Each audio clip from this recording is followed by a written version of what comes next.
Hola, ¿qué tal? ¿Cómo están? Bienvenidos a Tele7 Debate Valencia. Hoy hablamos de un tema que preocupa y afecta a padres y madres separados o divorciados. Les hablo de la custodia.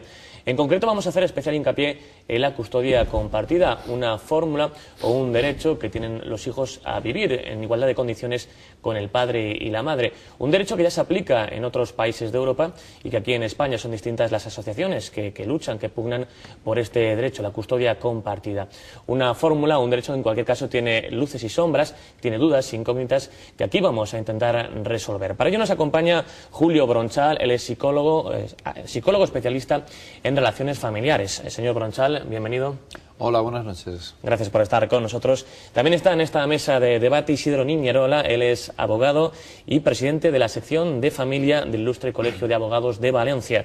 Señor Niñerola, bienvenido. Buenas noches. Buenas noches, gracias por acompañarnos.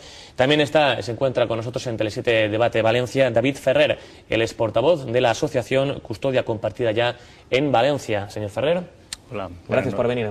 A usted, buenas noches. Hablamos de una cuestión importantísima que afecta, como decíamos al principio de este programa, la presentación a padres y madres separados y divorciados.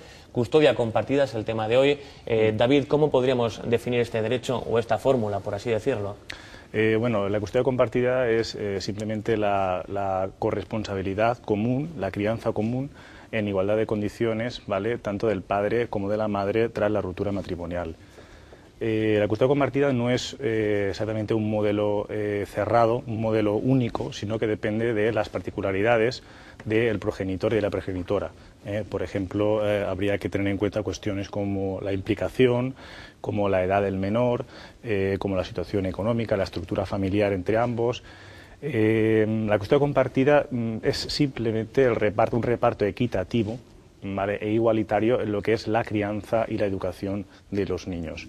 Existe legislación ya abundante en los países, en las legislaciones familiares de nuestro entorno de países como Francia, como Alemania, como Dinamarca, como Suecia, en la cual se establece la custodia compartida como una norma, como algo realmente preferencial en la ruptura matrimonial, ¿no?, una vez se produce la ruptura matrimonial. Hay que tener en cuenta que no es un modelo estándar, como he comentado anteriormente, y que puede tener diferentes modalidades, ¿vale? Una de las modalidades que ocurre, por ejemplo, en Francia es existe una vivienda común, la vivienda conyugal, y son los padres quienes rotan, ¿vale?, en esta vivienda, manteniéndose el niño en este lugar. Por ejemplo, en otros países, o como mismo nosotros, por ejemplo, aquí estamos solicitándolo, lo que nosotros solicitamos es la liquidación de los bienes y solicitamos que sea el niño, ¿vale?, quien alterne tanto en una vivienda como otra, y como podremos ver a lo largo del debate, esta alternancia en ningún momento origina ningún perjuicio, ¿vale?, para el niño. Son muchísimos las ventajas que ofrece la custodia compartida, porque permite que el niño no se encuentre en un conflicto de lealtades, ¿vale? No tiene por qué el niño elegir con quién tiene que estar, sino que el niño por naturaleza tiene que estar ya con ambos padres, ¿vale? Y sí, porque por decirlo de alguna manera se rompe lo que es la pareja, pero no la familia, que es algo que también defiende la plataforma. Correcto. Nosotros consideramos que lo que se rompe es lo que es el matrimonio, pero no la familia. El niño tiene que continuar teniendo ambos referentes, tanto la madre como el padre. No únicamente tiene que tener un referente. ¿Por qué? Porque eso le puede conllevar una serie de realmente problemas, ¿vale?, de funcionamientos vitales, como puede ser resultados malos en lo que es la escuela, puede tener problemas de autoestima, puede tener problemas de sociabilidad, ¿vale? Es decir, un cúmulo de realmente consecuencias graves, ¿vale?, que nosotros no estamos dispuestos a que los sufran, ¿vale? Claro. En concreto, y si me permites, voy a citar uno de los principales principales consecuencias que tiene el niño, ¿vale?, en el momento de la ruptura matrimonial. Cuando se desliga al niño de uno de los padres y se otorga, como ocurre actualmente, lo que es la custodia monoparental materna, se permite que uno de los padres pueda incluso, en este caso la mayoría de veces mujeres, llegue a controlar, a manipular, a lavar el cerebro del niño para simplemente inculcarle una serie de ideas, ¿vale?, de odio respecto al otro padre, ¿vale? Nosotros consideramos desde la asociación, ¿vale?, desde la plataforma, como padres afectados, que esto es un verdadero maltrato, ¿vale?, al niño, y se denomina hoy actualmente como síndrome de alienación parental. Ahora hablaremos de esa cuestión porque además Julio, si no me equivoco, es experto en esa materia. Sí que me gustaría preguntarle antes a Isidro la cuestión de actualmente, bueno, las leyes, los jueces son quienes deciden la custodia, quien la comparte, quien la ostenta. Sí que es cierto que actualmente recae la mayoría de los casos sobre la madre, sobre la mujer, ¿no? Que también es otra de las denuncias que realiza la plataforma Custodia Compartida, ¿no? Que no se produce esa igualdad de condiciones entre el padre y la madre. Efectivamente, yo creo que estamos además ante un problema incluso de tipo cultural. Es decir, yo a veces incluso me he preguntado si en la mentalidad de algunos juzgados todavía subyace aquello que decía nuestra antigua ley de enjuiciamiento civil de 1881, aquello tan terrible que decía se colocará en poder de la madre a los hijos menores de 7 años. Yo a veces he llegado a preguntármelo si sigue así. Quiero pensar que genéricamente no lo es, pero sí que creo que los juzgados deberían de ir acompasados a lo que es la realidad social actual. Es decir, nosotros nos estamos acostumbrando en nuestros despachos a ver la gente que viene mayoritariamente a pedir la custodia compartida y algunas veces no sabemos si hacemos bien o no los profesionales intentar convencerlos para decirles, oiga, no pide una custodia compartida, pide un régimen de visitas más amplio porque a ver si no se la dan. Y lo cual nos lleva a veces incluso a hacer peticiones alternativas cuando no habría motivo alguno para tener que hacerlas. En Valencia tuvimos una experiencia bastante importante porque, aunque desde luego nuestra sección 10ª de la Audiencia Provincial de Valencia, que es la que conoce todo este tipo de procedimientos, no es contraria a la custodia compartida porque la da, pero siempre y cuando se da en unas determinadas circunstancias, ya en el año 96 teníamos la suerte de contar con don Vicente Ortega Llorca, magistrado que conocía de estos temas. Habían 4 salas, era como una especie de lotería. Cuando caía esa sala y se pedía la custodia compartida, la mera petición de custodia compartida era suficiente para que la sala la concediese. No ya solamente en primera instancia, sino en la propia audiencia provincial. Y yo tuve experiencias profesionales en ese sentido en que asuntos de mucho conflicto realmente no hubo ningún problema psicológico con los niños con el paso de los años. Recuerdo un asunto que además se volvió a plantear 2 años después, una custodia compartida, la modificación de medidas de esta custodia compartida, y los psicólogos dijeron que el niño estaba perfectamente, que no tenía ningún trauma, que son esas cosas que se dicen y que estamos acostumbrados a oír. Lo que sí que es cierto es que hay muchísimas parejas de jóvenes que solicitan este modelo. Siempre lo es a través de un convenio regulador, a través de un procedimiento contencioso, a no ser que realmente el informe psicológico lo manifieste claramente, no se concede esa custodia compartida. Pero es más, muchas veces, aun a pesar de pronunciarse el informe psicosocial a favor de esa custodia compartida, siempre la resolución judicial a lo mejor busca una vía sobre la cual ir tirando del hilo para que la custodia se le dé a uno o se le dé al otro, con lo cual yo creo que es un auténtico fracaso. Pero en teoría, si la pareja está de mutuo acuerdo, si hay un consenso y piden la custodia compartida, el juez ¿la concede o no? No tendría por qué haber ningún problema. Yo incluso con anterioridad a la ley que tenemos en la actualidad, solamente había oposición a esta custodia compartida en los juzgados de Bilbao. La Fiscalía de los juzgados de Bilbao se oponía terriblemente a lo que era la custodia compartida. Aquí en Valencia nunca tuvimos ese problema. Cuando se pactaba se hacía. Pero era curioso porque además había algunas veces que algún cliente te demandaba, decía que quería una custodia compartida, pero un modelo muy concreto. No era por semanas, no era por meses, era por trimestres, pero él quería que se le dijese que tenía la custodia compartida. Y planteado ese procedimiento al juzgado, que era una cosa extraña, porque era recoger a los niños, llevarlos, pero entre ellos estaban de acuerdo. Luego, además, también a su vez, varios días estaban con el padre, varios días con la madre, pero el juez entendió que en ese caso concreto estamos ante una custodia de uno de los progenitores con un amplio régimen de visitas a favor de uno de ellos, con lo cual, en ese juzgado en concreto, tuvimos que acoplar a la medida esa petición judicial que se nos hacía, con lo cual el problema era añadido porque, claro, cuando ya te ha costado que las partes hayan entendido y hayan madurado esa decisión, si realmente el juzgado les dice, oiga, eso modifíquenlo porque tal cosa, siempre piensa alguno de ellos, bueno, aquí algo malo he hecho yo. Es decir, eso puede llegar a una controversia entre los propios esposos que realmente no existía. ¿Y qué es lo que normalmente se lleva más o qué es lo que normalmente pide más la gente? Pues suele ser ahora últimamente la custodia compartida por semanas. Yo siempre me gustaba mucho por meses, pero parece ser que la fórmula ahora más correcta es por semanas, o en algunos casos yo he visto como la Fiscalía le ha pedido por trimestres. Yo las experiencias que llegué a tener, ya digo, desde ya antaño, en el año 96 y hace bastantes años, que se hacían por meses, realmente cuando había conflicto entre las partes, a lo mejor el niño pues estaba rebotado en un momento determinado, al principio, cuando iba después de un mes con el progenitor, pero al día siguiente se le había pasado. No había ningún trauma de ningún tipo. Con lo cual, no me puedo creer que esa manipulación del menor se puede hacer menos en la custodia compartida o se puede hacer menos en lo que es el contacto intersemanal de fines de semana alternos clásico, que seguimos teniéndolo. Claro. O sea, Julio, usted es abogado, imagino que en esa cuestión sabrá bastante Psicólogo. Psicólogo, sabrá mucho más de esas cuestiones, los efectos sobre el menor, sobre el niño. ¿Cómo afecta al niño el hecho de que la pareja se separe y cómo puede afectar el tema de la custodia monoparental y la custodia compartida? Bueno, sería muy largo el responder a todo lo que tú me estás diciendo, ¿no? Pero bueno, intentaremos ser bastante sintéticos. Comenzaremos por hacer una breve revisión de la lógica que subyace en la situación actual. ¿Qué es lo que sucede cuando una pareja tiene problemas? Pues, y no encuentra una solución fuera de los juzgados. Cuando se judicializa el problema de pareja, la lógica es la siguiente: los dos se presentan ante el juzgado, y si no, Isidro que me corrija, y en ese momento los dos tienen la custodia, es decir, el derecho a participar en igualdad de condiciones en la vida y educación de sus hijos. Cuando salen del juzgado, lo más normal es que a uno de los dos se le haya retirado ese derecho. No es exactamente que se le conceda la custodia a uno, sino que a uno se le separa y se le aparta. Partiendo de esa lógica, ya empezamos mal. Claro, hablamos de privar de un derecho. Sí, señor. Estamos hablando de privar a un derecho de manera doble. Por un lado, al menor, que sería el principal derecho a conservar, el derecho a tener en igualdad de condiciones el afecto, los cuidados, la participación de cualquiera de sus dos padres. Y por el otro, el derecho de ese padre o madre, que es de manera inopinada, súbita, separado de la vida de sus hijos. Y con el padre o la madre va toda la familia extensa. Porque que no se diga que es una solución equilibrada, porque lo realmente cierto es que quedan absolutamente satelizados, ajenos al día a día y a las responsabilidades y a las decisiones importantes sobre la vida del menor a partir de esa decisión.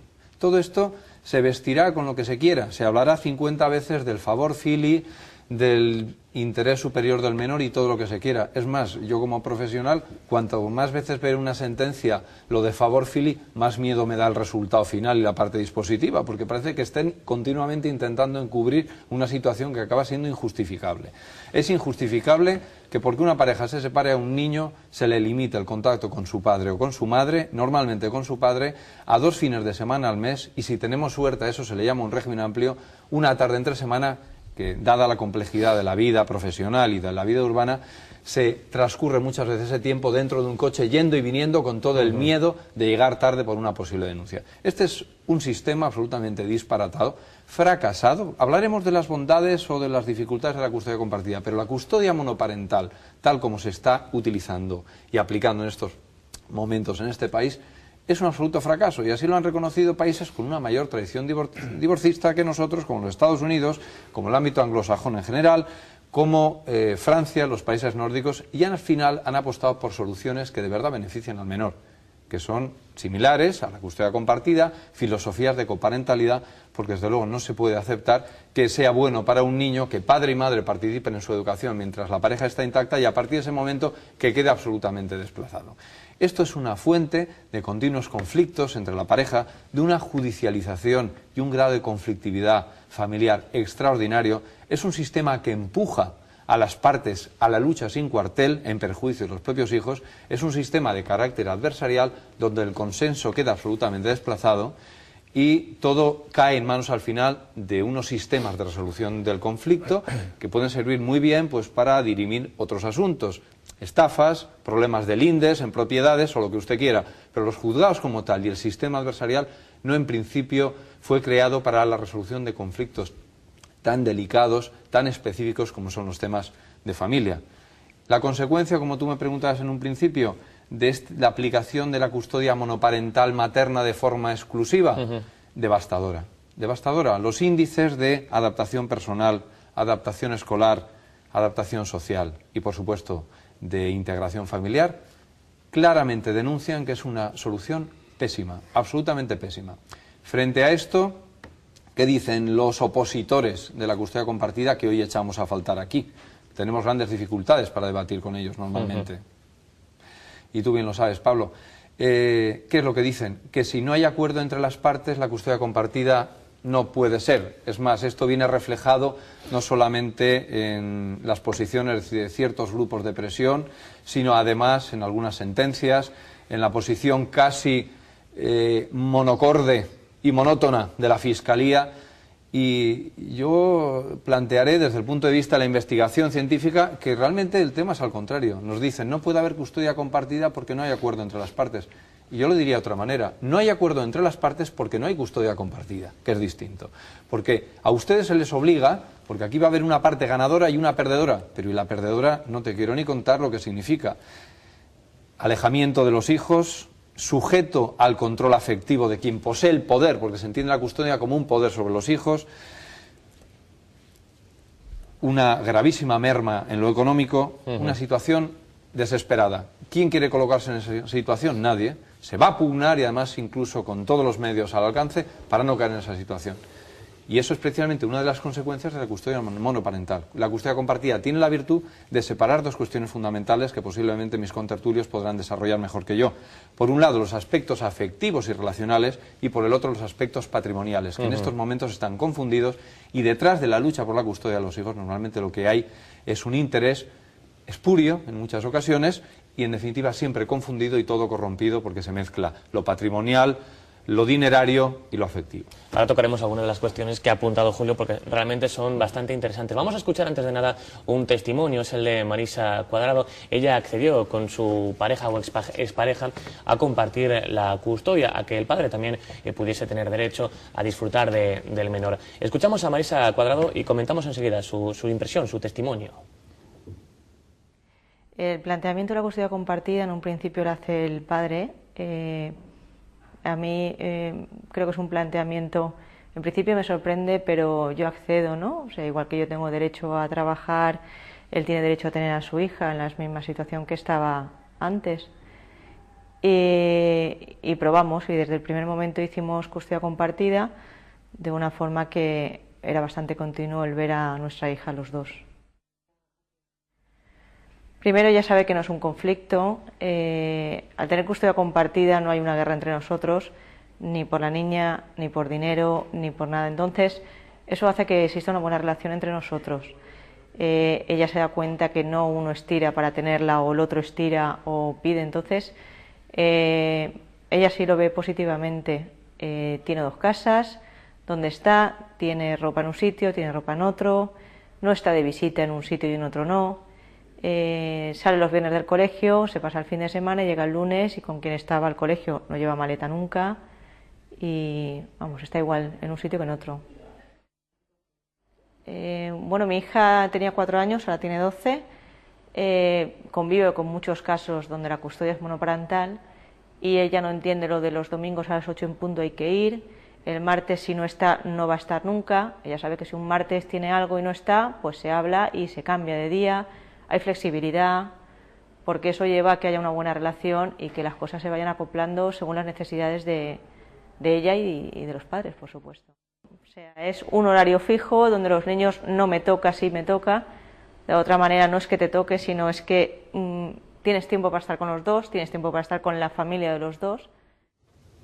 Es el testimonio de Marisa Cuadrado. Interesante, cuestiones, por ejemplo, el hecho de que se evitan guerras, conflictos entre la pareja, eso siempre es importante. Sí, efectivamente, la verdad es que es un dato muy relevante, muy importante, porque nosotros en la práctica, ¿vale?, los padres que estamos en esta situación, vemos que cuando llegan periodos, como por ejemplo Navidad, llevan los periodos de verano, los periodos de Semana Santa, nosotros a la práctica sí que tenemos en realidad una custodia compartida, porque podemos durante ese tiempo participar de cuestiones tan naturales como puede ser duchar a nuestros hijos, poderlos contarles un cuento, poder darles de comer, o sea, que estamos hablando de cosas sencillas y naturales que todo padre tiene derecho, ¿vale? La custodia compartida, ¿vale? Sobre todo cuando llegan los momentos, como he comentado antes, estos periodos durante el año, ¿vale?, la comunicación, como dice Marisa Cuadrado, realmente se duplica, se triplica. ¿Por qué? Porque existe realmente un ejercicio, ¿vale?, en lo que es la educación de los niños de poder. No hay ningún desequilibrio, ¿vale?, entre un padre y una madre, sino realmente hay una igualdad en la educación y entonces la comunicación es muchísimo más fluida. Por lo tanto, la falacia, el factor falaz que se utiliza en los juicios de no existe comunicación, por lo tanto no te otorgo la custodia compartida, es totalmente irreal, ¿no? Como ha dicho Marisa Cuadrado, son esos y muchos otros los factores a favor de la custodia compartida, ¿vale? Principalmente hay que también destacar el tema de la conflictividad, que se va a reducir en el momento que exista una custodia compartida, no cuando existe una custodia monoparental. Los padres dejan de litigar continuamente, ¿vale? Y el niño, por supuesto, es el que menos sufre, ¿vale? Si me permites, al respecto de la conflictividad, que es un tema que puede ser ya medido objetivamente. Los países en los cuales la custodia compartida se ha impuesto presentan unas tasas de conflictividad judicial mucho menor. En Francia estamos hablando que desde que la ley de custodia compartida francesa entró en vigor, estamos hablando de una reducción cercana al 40% en las tasas de separaciones y divorcios, lo cual significaría mucho y nos tendría que hacer reflexionar, sino no únicamente eso, sino también las tasas de violencia doméstica, incluso de maltrato infantil. Es bastante sencillo. Si a una situación ya conflictiva per se, como es una separación o un divorcio, además le añadimos una guerra por una serie de recursos que están sobre la mesa, estamos creando las condiciones para que aquello nunca pueda acabar bien. Y las principales víctimas acabarán siendo precisamente los niños. Sí, el testimonio de Marisa es clarificador de todo lo que estamos aquí comentando. Es decir, aquí la niña perfectamente va a crecer con dos padres, con un padre y con una madre, no con una madre solo o con un padre solo. O con uno que sea el que tenga que tomar la decisión absolutamente de todo sin consultarlo con el otro. Que eso es un tema muy importante que los juzgados deberían de tomarse muy en serio, que la patria potestad es compartida. No también la patria potestad la detenta el que tiene la custodia, porque si no la patria potestad sería terrible que un jurista lo tenga que decir, pero tendríamos que decir que no sirve para nada, lo cual sería desde luego un anacronismo. Lo que sí que es cierto es que Marisa y su pareja o su exmarido pues son dos personas maduras, dos personas que realmente van a dar calidez a su hija y que realmente su hija seguro que no va a tener ningún conflicto, no va a tener ningún trauma, no va a tener ninguna posición en contra de uno y del otro. ¿Y qué argumentos son en contra? Pues a veces los argumentos en contra de la custodia compartida, a veces incluso me parecen hasta infantiles y pueriles. Se ha apuntado por parte de Julio y también de David, pero es que realmente vemos en los juicios como la Fiscalía, cuando se pronuncia en contra de la custodia compartida, habla que es que hay discrepancia entre los esposos. Pues claro que hay discrepancia. ¿En qué familia que se ha roto no hay discrepancia? ¿Que va a ir el niño con una maleta a un sitio y a otro? Pues claro, tendrá que llevar una maleta. Igual que yo si me voy de viaje la tengo que coger, pero el niño se lo aprende. ¿Y por qué no el niño se puede llevar la maleta el viernes por la mañana al colegio y por la tarde se va con su padre o con su madre indistintamente? ¿O por qué no precisamente creando una custodia compartida, como ellos dicen, tienen la suerte de poder contar con dos viviendas, cada uno tiene su uniforme, tiene su vestuario y no vienen los problemas que tenemos todos los días, que me trae poca ropa, que no me ha traído la ropa que tenía que tener? Claro, si evidentemente un señor o una señora, generalmente un señor, está pagando una cantidad importantísima de dinero y a lo mejor le llevan al niño o a la niña sin ropa, pues lógicamente se debe de quejar, ¿no? ¿Y qué es lo que ocurre? Que desde luego el decir que hay conflicto entre las partes yo entiendo que no puede ser motivo para decir que no a la custodia compartida. Creo de verdad que la sociedad está evolucionando, creo que la sociedad está pidiendo este cambio y la excepcionalidad sería lo contrario precisamente. Lo normal sería la custodia compartida. La excepcionalidad debería ser lo contrario, siempre y cuando se den las situaciones reales para que se dé esa custodia compartida. Lo que está claro es que yo, desde mi punto de vista, entiendo que una persona que llega a las 11 de la noche a casa no puede tener la custodia compartida. O sea, una persona que tiene un trabajo excesivo no puede tener la custodia compartida. Realmente aquí lo que se está apuntando por parte de Julio y por ahí son padres que realmente tienen disponibilidad, pueden y quieren tener esa custodia compartida y el juzgado debería de darla. Entiendo que ese sería un presupuesto básico. Otra cosa es que la custodia compartida se utilice como elemento de negociación, como ocurre a veces, que eso ya no me gustaría tanto.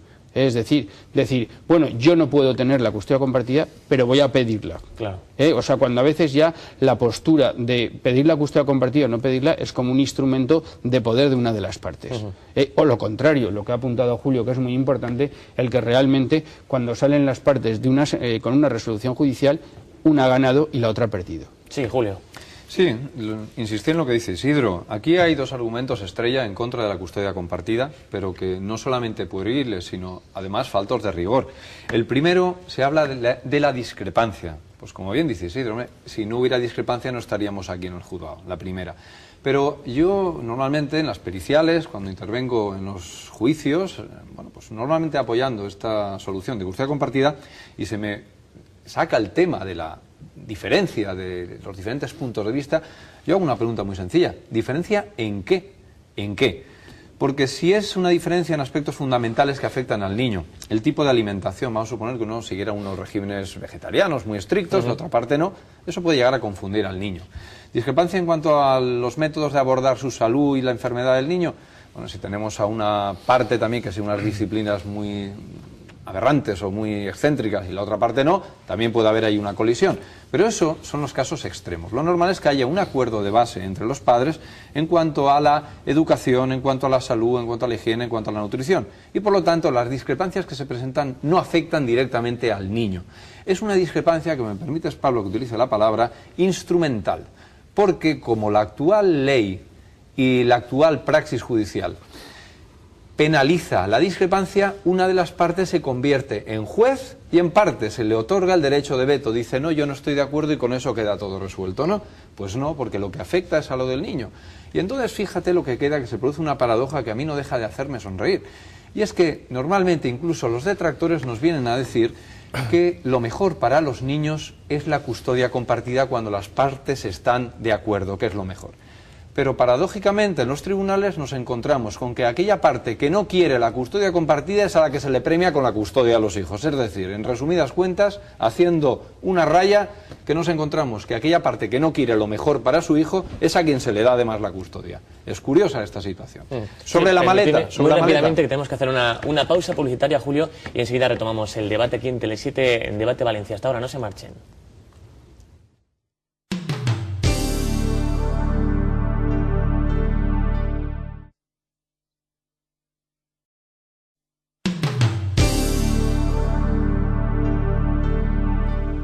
Seguimos en Tele7 Debate de Valencia, hablando de la custodia compartida, y habíamos interrumpido prácticamente a Julio Bronchal, psicólogo especialista en relaciones familiares. Julio, le habíamos dejado con la palabra en la boca. Sí, el segundo entendemos que refutado el primer gran argumento, la discrepancia entre las partes, cuando por otro lado es precisamente la solución impuesta de coparentalidad la que va a llevar a los padres a continuar haciendo nada nuevo, lo que venían haciendo hasta entonces de separarse, que era tomar decisiones conjuntas con respecto a los hijos.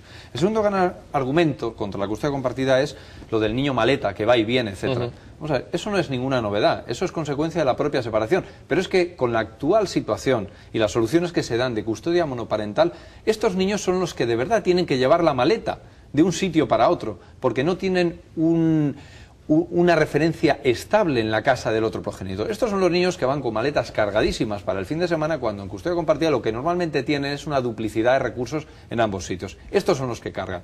Además, que los niños en custodia monoparental son los que matemáticamente más idas y venidas hacen de uno a otro. Y te pongo un ejemplo, un régimen de custodia monoparental en el cual hubiera fines de semana alternos y 2 días entre semana de visita del progenitor, terrible término el de visita, bueno, un padre no visita, un padre convive con su hijo, pero hasta esa terminología hay que revisar, insisto. 2 días entre semana y fines de semana alternos, realiza en un periodo de 4 semanas 20 episodios de tránsito entre uno y otro. Un niño que tuviera una custodia compartida entre sus padres semanal, como decía antes Isidro, y un día entre semana de contacto con el otro progenitor, solamente tendría 12 intercambios. Se reduce más de la mitad. Pues se reduce aproximadamente la mitad. ¿Dónde está pues el argumento del niño que va y que viene? Por eso entiendo que es un tema también que había mucho que reflexionar. David, un tema efectivamente para reflexionar y darle vueltas y analizarlo. La verdad es que es un tema muy importante el que ha tratado Isidro Niñerola, y yo quería, en correlación a lo que estaba comentando, introducirme realmente en lo que es la ley actual, la ley 15 del 2005, ¿vale? La ley de divorcio actual. ¿Por qué? Porque realmente es la ley que nos está interponiendo todas las trabas para que nosotros podamos continuar en la educación y en la crianza de nuestros hijos, ¿vale? El propio artículo, uno del articulado, el artículo número 92.8, establece que la custodia cooperativa únicamente se otorgará de forma exclusiva, lo cual ya nos relega, ¿vale?, a la posibilidad de acceder de forma normal, como norma, a la custodia compartida. Otro concepto muy importante que queda difuminado, ¿vale?, es el concepto de patria potestad que ha comentado Isidro Niñola, porque a la práctica esos deberes y derechos que tenemos todos los padres, ¿vale?, en lo que es la educación de los niños, se nos relega a la práctica porque el concepto de patria potestad es inherente al concepto de lo que es custodia, ¿vale? Normalmente, excepto en casos muy excepcionales de abusos, de alcoholismo, etcétera, se retira la patria potestad a uno de los progenitores. Pero a la práctica, ¿vale?, realmente tampoco se utiliza para nada la patria potestad, ¿vale?, porque son decisiones como la escolaridad, etcétera, en ningún momento se toman en común, sino únicamente unilateralmente por parte del custodio, ¿vale? Por otra parte, quería comentar lo que es otra de las trabas que en el articulado podemos encontrar de la ley de divorcio, que es el informe favorable del Ministerio Fiscal. Otra de las trabas que podemos encontrar es en el 92.9 establece que el juez solicitará un informe pericial, es un tema que no hemos tocado, es un informe pericial del equipo psicosocial de los juzgados. Pues bueno, vamos a ver. Nos estamos encontrando que mayoritariamente estos informes son informes que no siguen ningún tipo de protocolo, ¿vale? Informes que en todo momento son acientíficos y que no siguen, son arbitrarios, y que en función del tipo de psicólogo que vaya a realizar las pruebas psicométricas te encuentras una cosa u otra, ¿vale? Son informes muy importantes, ¿vale?, que van a ser tenidos en cuenta a la hora de que el juez otorgue la custodia a uno o a otro, ¿vale? Y me voy a centrar en una cuestión muy importante, a correlación también de lo que ha dicho Isidro Niñola, ¿vale? En el artículo 92.7, ¿vale?, se establece una peligrosa convergencia, ¿vale?, entre lo que es las cuestiones penales y las cuestiones civiles. Vamos a ver. El mero hecho de que durante el transcurso de lo que son las cuestiones civiles se haya cursado una denuncia, ¿vale?, imposibilita al juez, o al padre en este caso, solicitar la custodia compartida.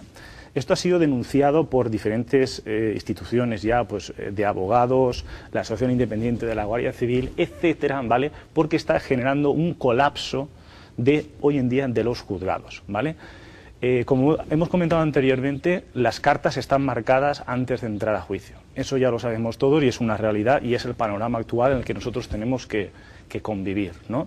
Pero, es más, con la mera denuncia, ¿vale?, en este caso la mayoría de mujeres que utilizan de forma perversa lo que es la ley de violencia de género, en este punto en concreto, que realmente le hacen un flaco favor a las mujeres, ¿vale?, lo que se consigue es de golpe obtener en primer lugar una orden de alejamiento, una separación ilícita de lo que es el padre respecto al niño, que pierde un referente en ese momento, se le otorga de forma automática el domicilio conyugal, ¿vale?, y por lo tanto la presunción de inocencia en todo momento queda vulnerada. Con lo cual, estamos hablando de que la ley actual de divorcio es una ley totalmente anticonstitucional, porque el propio artículo 14 establece la Constitución española que todos los hombres y mujeres deben de convivir, no existe discriminación por razón de sexo, con lo cual lo vulnera.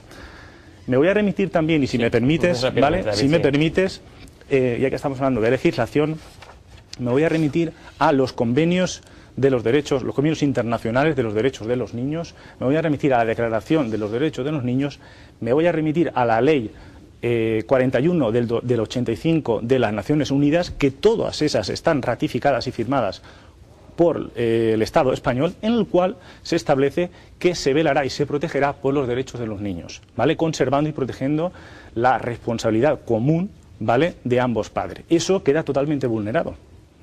O sea, eso queda totalmente vulnerado. Por lo tanto, aquí, en la situación al lugar, las leyes actuales españolas, que se consideran leyes progresistas, totalmente contradictorias con las leyes que están alcanzando en países como Suecia, como he comentado antes, en Alemania o en Francia, ¿vale?, con este tipo de leyes lo que estamos es incrementando la conflictividad, siendo los niños los más perjudicados. Sí, Isidro, ha destacado entre otros puntos colapso de los juzgados, la ley del divorcio desampara al menor. Bueno, realmente es así, o sea, estamos encontrándonos a veces con informes de los equipos psicosociales que tendrían que ser sometidos a una mayor madurez. Nosotros entendemos que debería de haber muchísimos más equipos, deberían de difundirse evidentemente por toda la comunidad. Tenemos dos justicias, aprovecho la ocasión que se me brinda porque el equipo psicosocial en Valencia es gratuito y cuando nos vamos a una demarcación judicial de fuera de Valencia hay que satisfacer unos honorarios en esos informes. Yo creo que eso es una asignatura pendiente de la Generalidad en ese sentido. Ahora bien, yo a veces me he preguntado por qué judicialmente, cuando se acuerda una custodia compartida, la madre siempre cree que ha perdido. No sé, es una pregunta que me hago muchísimas veces. ¿Por qué si alguna vez algún juez pregunta a un padre y una madre, seguro que el padre dice que estaría de acuerdo con una custodia compartida y la madre seguramente va a ser la que dice que no está de acuerdo? No sé, son preguntas que yo muchas veces me he hecho. Si me permites únicamente... con Julio y ahora seguirá contigo, David. Julio. Me puedo arriesgar a contestarte. Es algo elemental, ¿no? Y además tú lo sabes también como yo. Porque la custodia, como decíamos antes, es la pantalla de otros intereses. Y entonces aquí, de una forma absolutamente automática, la concesión de la custodia lleva aparejada la ventaja del disfrute y usufructo de una vivienda casi de por vida, de una pensión que diríamos casi que se transforma en vitalicia y de una serie de ventajas afectivas de control sobre los propios hijos. ¿Quién quiere perder esos recursos? Te lo voy a decir, Pablo. Quien tiene la suficiente madurez y responsabilidad, como esta señora que ha aparecido antes en pantalla, para anteponer a esos intereses chatos y torpes el bienestar de sus propios hijos. Hay quien no va por ese camino y se deja llevar por el fragor de la lucha y la disputa, al mismo tiempo que viene con premio. Es que viene con premio, que es todo eso. Y negarlo es negar una evidencia que estamos viendo todos los días.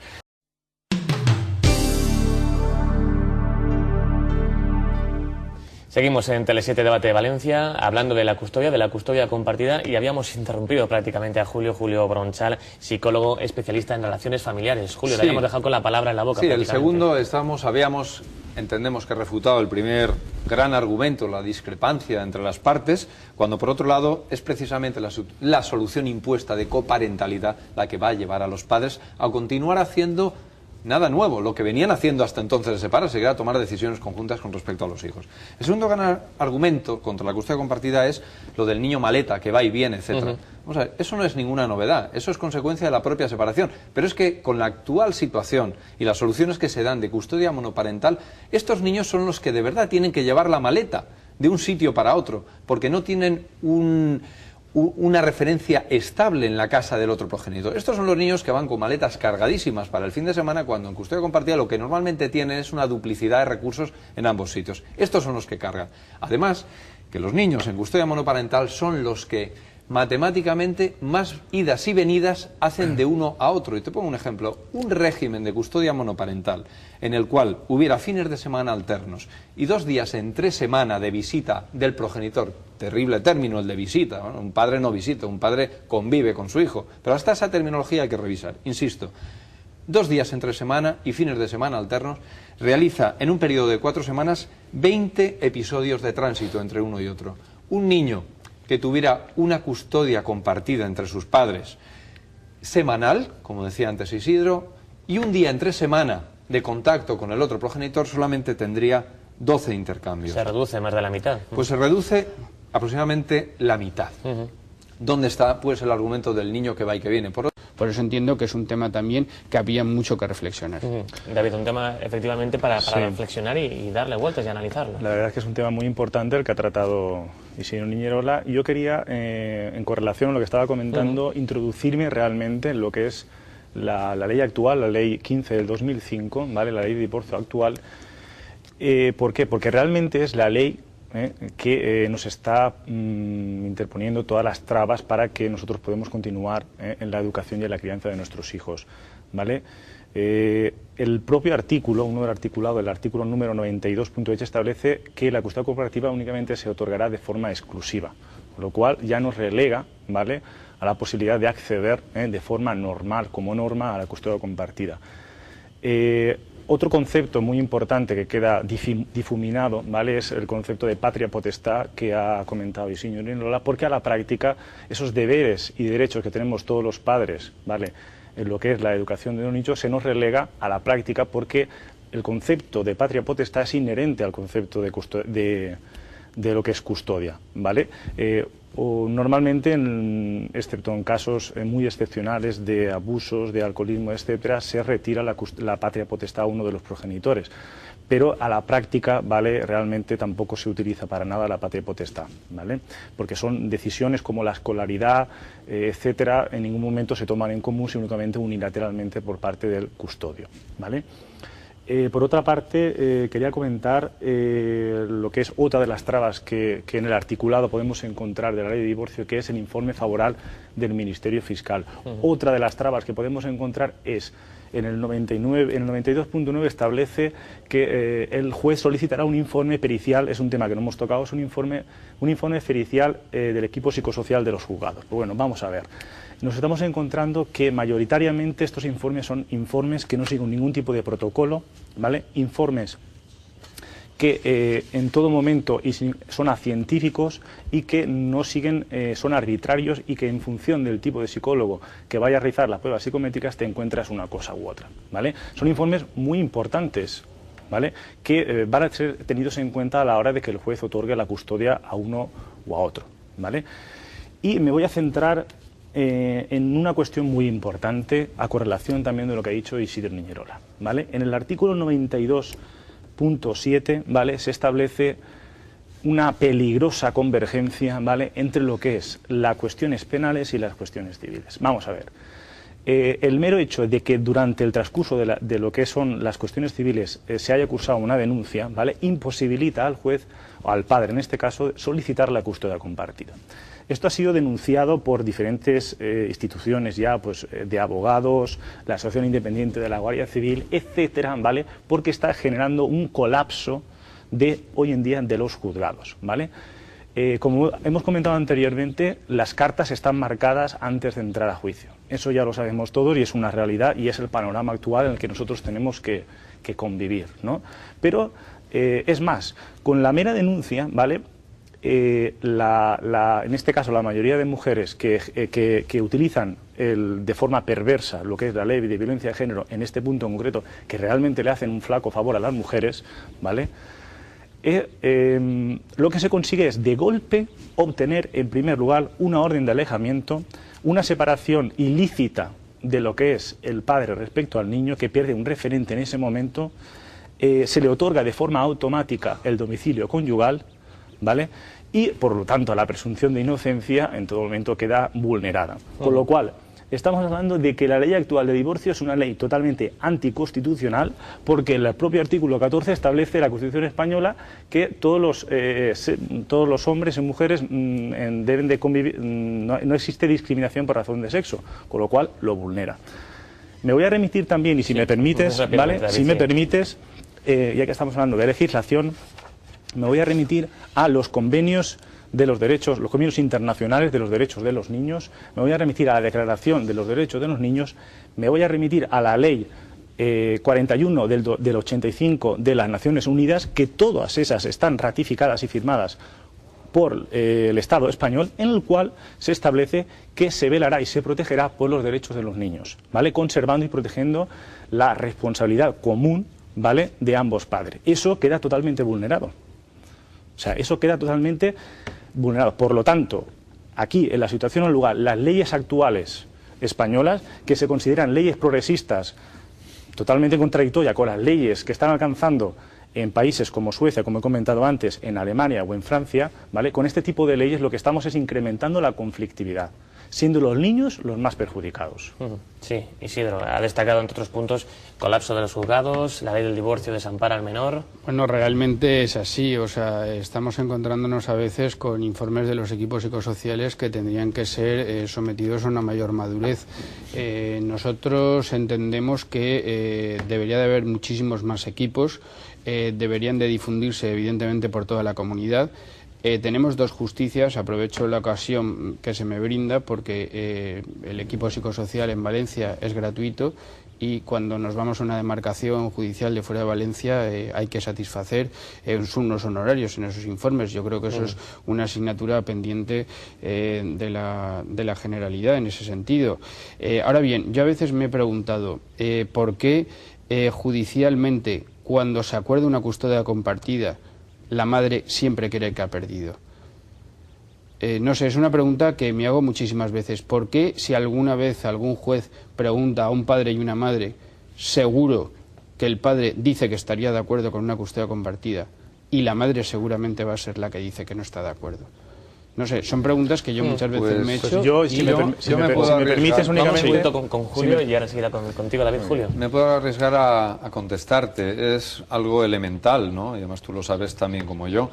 Porque la custodia, como decíamos antes, es la pantalla de otros intereses. Y entonces aquí, de una forma absolutamente automática, la concesión de la custodia lleva aparejada la ventaja del disfrute y usufructo de una vivienda casi de por vida, de una pensión que diríamos casi que se transforma en vitalicia y de una serie de ventajas afectivas de control sobre los propios hijos. ¿Quién quiere perder esos recursos? Te lo voy a decir, Pablo. Quien tiene la suficiente madurez y responsabilidad, como esta señora que ha aparecido antes en pantalla, para anteponer a esos intereses chatos y torpes el bienestar de sus propios hijos. Hay quien no va por ese camino y se deja llevar por el fragor de la lucha y la disputa, al mismo tiempo que viene con premio. Es que viene con premio, que es todo eso. Y negarlo es negar una evidencia que estamos viendo todos los días.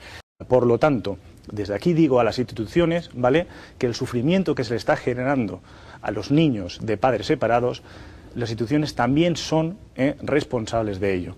Y con este tipo de políticas, con este tipo de legislación en materia de familia, se le está haciendo un flaco favor a los niños y también a la mujer. Y por supuesto el padre es el que queda también en segundo margen, porque el niño pierde una referencia como es su padre. Sí que parece al menos que existe en la calle ese sentimiento generalizado de que ha de ser la madre quien ostente la custodia y que es el juez quien dictamina a favor de la madre, ¿no? Claro, en algunas ocasiones ocurre así, pero además es muy curioso porque además las entrevistas que se han ido realizando en la calle, todos están prácticamente la mayoría a favor de la custodia compartida, salvo una señora de avanzada edad que posiblemente eso le prelimite. ¿Por qué? Porque estamos hablando de un tema también de educación, quizás. O sea, estamos hablando de un tema de formación y todo esto se hace también a través de los colegios y se hace a través de la formación individualizada de realmente el papel igual de ambos, el papel de los padres, el papel que desempeñan los hijos como esos padres y que realmente esos hijos quieran en igualdad de condiciones estar con ambos progenitores. No nos olvidemos que muchas veces el problema del fracaso de la custodia compartida es porque se ha sabido direccionar a los hijos en esa inclinación hacia la madre o hacia el padre. Si los hijos se inclinasen a favor de los dos y tuviesen una determinada, evidentemente, ya desaparecería ese argumento de que es que los niños tienen una preferencia hacia la madre o están inclinados hacia la madre. Hay una sentencia muy importante de mediados del 2006 de la Audiencia de Asturias que decía eso, porque decía que el padre solamente se preocupaba de las actividades de ocio de los menores y la madre solamente de reñirlos y de decirles que hiciesen los deberes, y el padre quería la custodia, y precisamente el argumento de la Audiencia de Asturias era ese, es decir, evidentemente vamos a dar la custodia compartida porque el padre quiere coparticipar de la vida de los menores, claro, y no quiere dedicarse solamente a las actividades de asueto, que la madre también se dedica a las actividades de asueto de los niños, es una forma de compensar, y que tengan reequilibrada ese reparto de roles o de funciones. Es que en estas condiciones los niños crecen con unos modelos absolutamente distorsionados tanto del padre como de la madre. Por otro lado, la madre, no hay que olvidar que también tiene la capacidad de compartir esos periodos de asueto, de ocio, de distracción, esos momentos lúdicos, porque también tiene sus fines de semana donde supuestamente puede ejercer. Aquí realmente la imagen absolutamente distorsionada, desdibujada y falsa es la del padre que aparece en los momentos más o menos de fiesta, donde está plenamente ausente del día a día y de la cotidianidad, del tiempo real de convivencia con su hijo, es ajeno a los problemas del colegio, de los deberes, y el poco tiempo que utiliza, pues también, como no dispone más que de ese, no va a utilizarlo a lo mejor pues con una actitud más rígida. ¿Por qué? Porque queda absolutamente distorsionado. Es una de las críticas fundamentales que se hacen a la custodia monoparental como fuente de problemas y dificultades relacionales, porque desdibuja completamente los roles y los papeles. Insisto, también en otro argumento que esta noche pues hemos debatido. Esto no es un problema de género en absoluto, ¿eh? Es aquí que nadie pretenda situar los frentes diciendo son hombres contra mujeres. No es una guerra de sexos. En absoluto, porque las niñas creo que serán mujeres y son afectadas, pero las primeras. Y después hay toda una serie de mujeres que si les corresponde situarse en el lado del varón van a sufrir lo indecible como mujeres, como madres, como tías, como segundas mujeres de estos padres, de una forma dramática, una situación que es, por otro lado, completamente absurda y de una fácil resolución. Y es lo que normalmente a nosotros nos sorprende, decir, ¿cómo es posible que una cosa tan sensata, tan de sentido común, que la propia calle, no hace falta ser doctor en psicología ni en derecho, llegan a entender en un régimen de libertad y democracia, cómo puede ser que esto permanezca, persevere y se mantenga, ¿no? Yo entiendo que según avancemos y alcancemos los niveles de madurez de otros países con mayor tradición, que ya saben la experiencia y el fracaso social que ha dejado la custodia monoparental, nos acercaremos a formas de coparentalidad y miraremos entonces con horror lo que se estaba haciendo con los niños y niñas de padres separados. No hay tiempo para más, se nos agota el tiempo. Muchísimas gracias a los tres por habernos acompañado. Julio Bronchal, psicólogo especialista en relaciones de familia, ha sido un placer. Gracias Isidro Niñirola, presidente abogado, presidente de la sección de familia del Ilustre Colegio de Abogados de Valencia. Gracias también por habernos acompañado.